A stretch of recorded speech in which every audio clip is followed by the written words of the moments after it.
Trump goes to court and has some very loud support. Good morning, ladies and gentlemen. This is another declaration of truth from your host, Terry A. Hurlbut. Donald J. Trump did appear in the New York State Supreme Court in and for the County of New York, meaning Manhattan Island, yesterday. Manhattan District Attorney Alvin L. Bragg presented 34 charges of falsification of business records. To all these charges, Trump pleaded not guilty. This day saw loud protests outside the courthouse, but no attempt to storm it, although several people might have tried to provoke others into bad behavior. But if Trump does not cross the Rubicon, others might. In this sense, neither the Democratic Party nor anyone who still supports it can expect anyone who isn't a Democrat to accord them any civility. That's because they themselves have abandoned civility.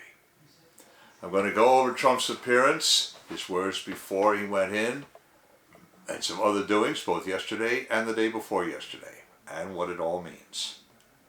But first, I do want to shout out to the prime sponsor of this channel, which is Conservative News and Views. Link in the description. And be sure to check out the awesome CNAV store. Scroll down near the bottom for that link. Lots of great merchandise there, especially this t-shirt that I have chosen for today, which depicts Donald Trump as the great MAGA king. And that's the point. Trump will come out of this, will emerge from this ordeal stronger than ever before, as I intend to show. And one more thing. If you like what you're about to hear, you can like this video. You can also click the bell icon to get a notice every time I come out with a new one. In fact, do you see the new icon, the heart shape with the US dollar sign in it? That's the super thanks icon. If you really want to keep these videos coming, click that and leave me a tip. Any currency will do, so long as it's legal tender. Now then, a motorcade carrying Trump and his legal team arrived at the Manhattan Criminal Courts building at 1:30 p.m. Eastern Time for an appearance scheduled for 2 p.m. Eastern Time. Earlier that morning, Trump expressed doubt that he would receive a fair trial in Manhattan. He expressed it on Truth Social, and I have a link in the description to his truth on the matter. Quote, very unfair venue, with some areas that voted 1% Republican. This case should be moved to nearby Staten Island, would be a very fair and secure location for the trial. Additionally, the highly partisan judge and his family are well-known Trump haters. He was an unfair disaster on a previous Trump-related case, wouldn't recuse, gave horrible jury instructions, and impossible to deal with during that witch hunt trial. His daughter worked for Kamala, and now the Biden-Harris campaign, kangaroo court, triple screamers, unquote, President Trump. And that other Trump-related case, that involved the Trump Organization. Now, if you followed me in the last few days, you know about what happened to Trump's former chief financial officer. Now, earlier, Trump accused Alvin Bragg of revealing the substance of the indictment ahead of the arraignment session. I have a link in the description to that truth as well. Quote, D.A. Bragg just illegally leaked the 33 points of indictment. There are no charges or surprises from those he leaked. No changes or surprises from those he leaked days ago directly out of the grand jury. No crime by Trump. What a mess. Bragg should resign now. Close quote. That should be 34, not 33, but I'm not quibbling. Trump was correct to this degree. The 34 counts of business fraud surprised no one. These charges arise out of an alleged affair with an off-color actress and an alleged payment to her in the alleged amount of $130,000, a payment Michael Cohen allegedly made for which Trump allegedly reimbursed him. He entered a plea of not guilty. Apparently, the New York Police Department refrained from creating the spectacle of a former president in handcuffs and mug shots. Instead of a mug shot, we have a still photograph of Trump and his legal team at a defense table. Benny Johnson screen captured from NBC News. And I have a link in the description to his tweet. But I cannot link to a video from court. There isn't any.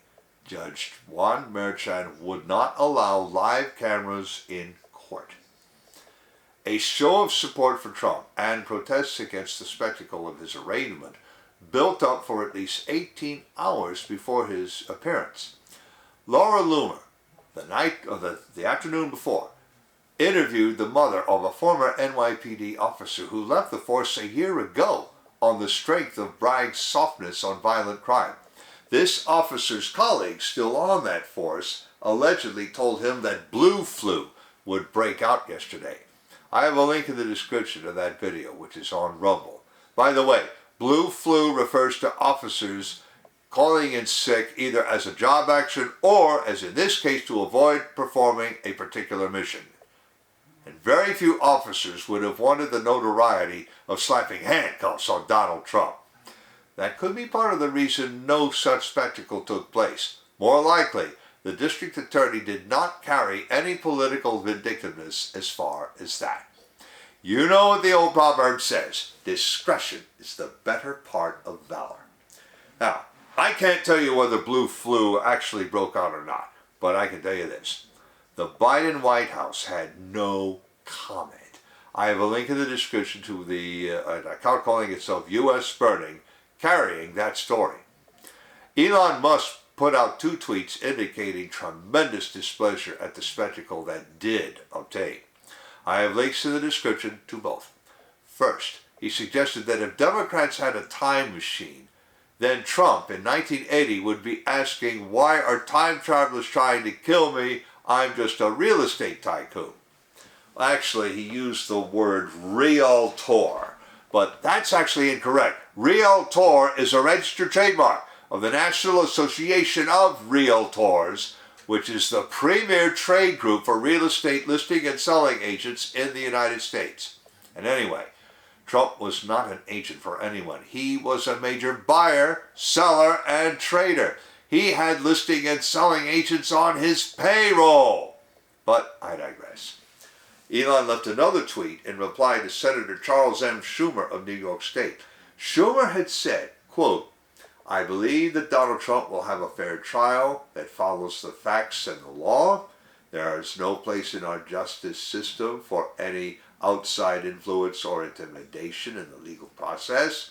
As the trial proceeds, protest is an American right, but all protests must be peaceful, unquote, Senator Schumer. To which Elon replied, and again, I quote, to avoid losing the trust of the American public, it is important that our justice system pursue Democrats and Republicans with equal vigor. Whichever party most puts justice before nepotism is the one that deserves trust, close quote. Ouch! That bit about nepotism had to stay. You do know what Elon was talking about. The suppression of the Hunter Biden laptop story. I have another link to a tweet by an account called Carpe Dunctum, and I have no idea whether this is authentic. I'm linking to it as an indication of how high the feelings are running among Trump's supporters, and also what they think of Trump himself. But because I cannot verify this account independently, and frankly because I find it outrageous, I present it to you as unverifiable rumor and ask that you take it with a grain or maybe a pennyweight of salt. Here goes. Quote, Trump was temporarily placed in a holding cell between 2 other inmates being processed for petty theft. I am being told that Trump had a short conversation with one of them, and they will be dining together tonight in Mar-a-Lago, close quote. As I said, take it with a pennyweight of salt. The parallel should be obvious to anyone who is preparing for Maundy Thursday or Good Friday services. A curious change did take place to the Manhattan DA's About page. Before I tell you what that is, I want to shout out to a sponsor who can really help you through the economic storms to come. That sponsor is oursilverlines.com. You feel like you're working harder for your money just to get by? You are not alone. The fluctuating economy, employment issues, unexpected changes in life have left many families struggling over the past few years. Collecting gold and silver can help shield you against many of these challenges. But if you're like me many years ago, you don't know where or how to start. Our Silver Lines helps by connecting you with thousands of members who are learning the secrets to creating and protecting true wealth by collecting precious metals. Whether you just want to collect rare and unique coins or take advantage of the business opportunities this company provides, either way, they can help you learn to live an exceptional life. Visit oursilverlines.com to learn how you can build a legacy for your future.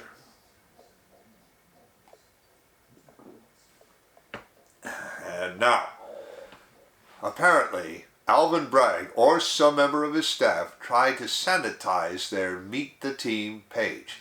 Jack Poso reported it, and then another user, who goes just by the letter L, dropped a 12-tweet thread documenting meticulously how he archived its contents anyway. I have links in the description to Poso's report and the thread. And after the thread, Poso dropped another tweet, which I also have in the description, saying, quote, "Did the Manhattan DA really think we wouldn't have his entire staff's Twitter accounts backed up before we started tweeting? Come now, Alvin." Unquote, Jack Posobiec. What a character. In an email that Poso obtained, New York City Council President Adrienne Adams addressed security for City Hall. She said there was no need to, and I quote, "change our activities," close quote. But she wanted everybody to stay safe and to keep her office number handy. Well, from all indications that I have received, none of that melodrama was necessary. Read it for yourselves. I have a link in the description.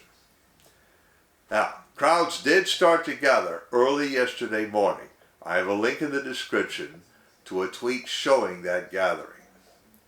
Then someone carrying a cameraman's boom pole got into an altercation with a bystander. I have links to 2 tweets showing that fight. Warning! Boom pole man uses some rough language, but no one seems to know who started the fight or to whom, if anyone, boom pole man is accredited. Also, someone prepared a massive banner, white text on a blue background reading, "Trump lies all the time." Someone else started to gather it up, and that provoked another fight.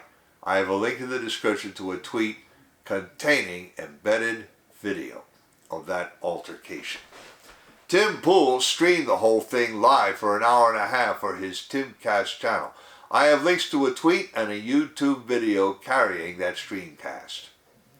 I also have a link to a tweet with video of a man carrying a bullhorn and shouting, "You can gag Trump, but you can't gag us." That about summed it up.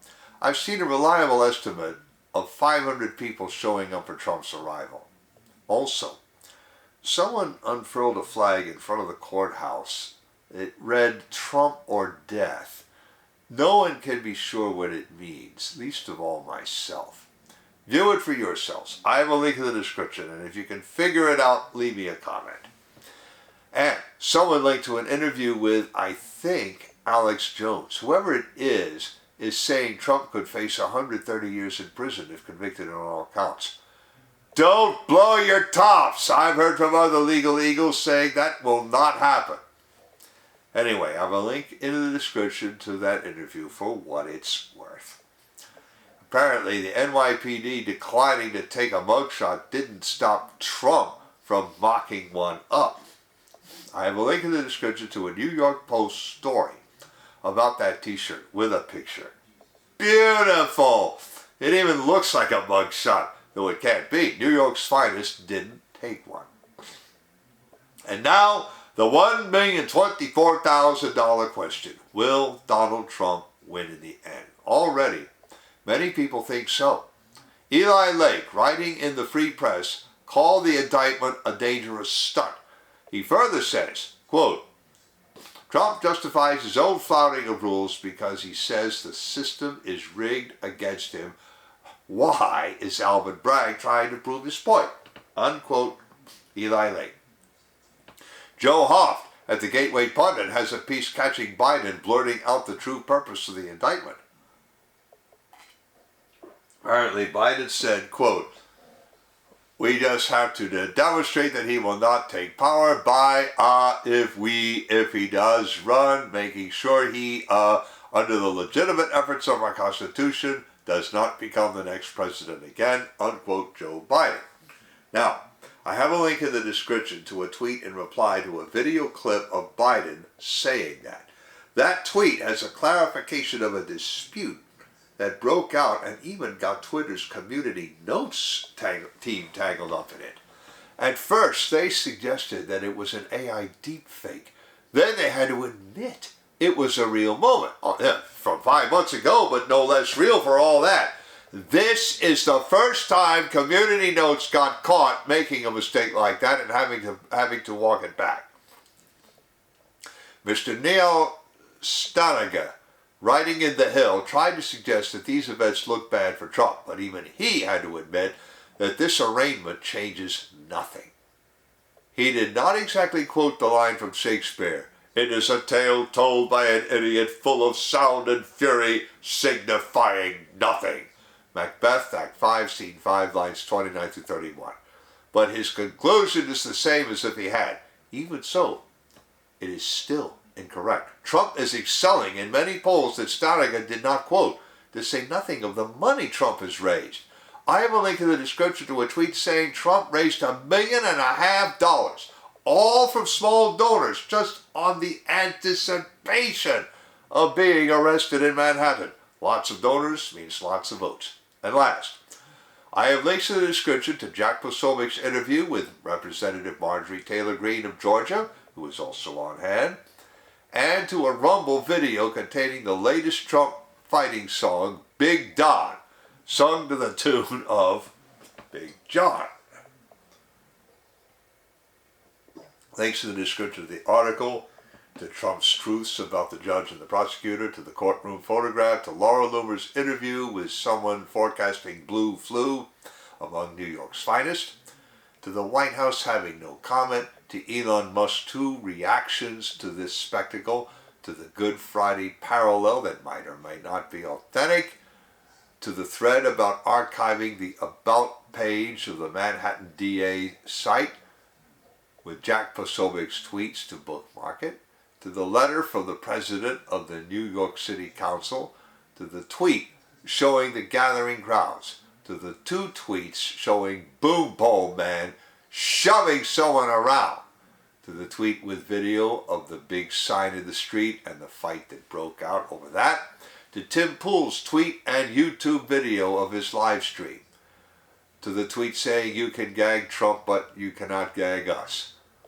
to the tweet with that weird Trump or death flag, to the tweet to the story about whether Trump faces 130 years in prison, to the tweet with the mugshot t-shirt, to the tweet showing Biden saying the quiet part out loud, to the tweet showing how much money Trump has raised, to the Marjorie Taylor Greene interview, to the Big Don song, to my Declarations of Truth Twitter account, and to Conservative News and Views.